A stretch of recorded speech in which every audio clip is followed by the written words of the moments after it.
once again. Hello बच्चों, आज हम कक्षा 3 की पाठ्य पुस्तक मेरी दिल्ली के पाठ 1 के बारे में जानेंगे। हमारा पाठ 1 है दिल्ली का मानचित्र। आइए हम देखें हमारी प्यारी दिल्ली का मानचित्र। ये है हमारी दिल्ली का मानचित्र। इसे समझने के लिए आइए हम जानें पहले दिशाओं के बारे में। कितनी दिशाएं होती हैं? 4 दिशाएं।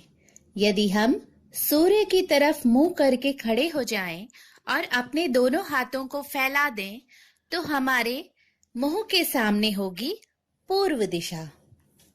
पीठ के पीछे पश्चिम दिशा। हमारे दाएं हाथ की ओर होगी दक्षिण दिशा और बाएं हाथ की ओर होगी उत्तर दिशा। लेकिन हम इन दिशाओं को नक्शे में कैसे दर्शाते हैं? अपने दोनों हाथों को फैला लीजिए। जिस ओर आपका दाहिना हाथ है, नक्शे में उस ओर होती है पूर्व दिशा, यानी कि ईस्ट। जिस ओर आपका बायां हाथ है, उस ओर होती है पश्चिम दिशा, यानी कि वेस्ट। नक्शे में ऊपर की ओर होती है उत्तर दिशा, यानी कि नॉर्थ, और नक्शे में नीचे की ओर होती है दक्षिण दिशा, यानी कि साउथ डायरेक्शन। आइए अब वापस चलते हैं हम हमारी दिल्ली के नक्शे की तरफ। नक्शे में आपके दाएं हाथ की ओर है पूर्व दिशा, बाएं हाथ की ओर है पश्चिम, नक्शे में ऊपर की ओर है उत्तर दिशा और नीचे की ओर है दक्षिण दिशा। आप जानते हैं दिल्ली किस नदी के किनारे बसा है? यमुना नदी। आप गए हैं कभी यमुना नदी के पास? क्या आप नक्शे में देख सकते हैं यमुना नदी? ये जो नीले रंग की टेढ़ी मेढ़ी लाइन है, ये है हमारी यमुना नदी। आइए अब कुछ और जगहों के बारे में जानते हैं।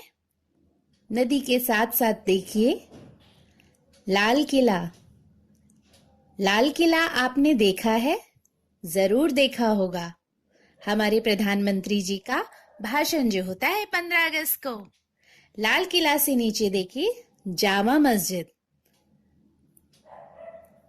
इंडिया गेट और चिड़ियाघर के बारे में तो आपने जरूर सुना होगा।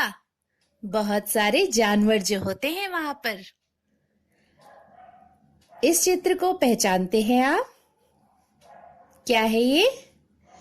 यह है इंडिया गेट।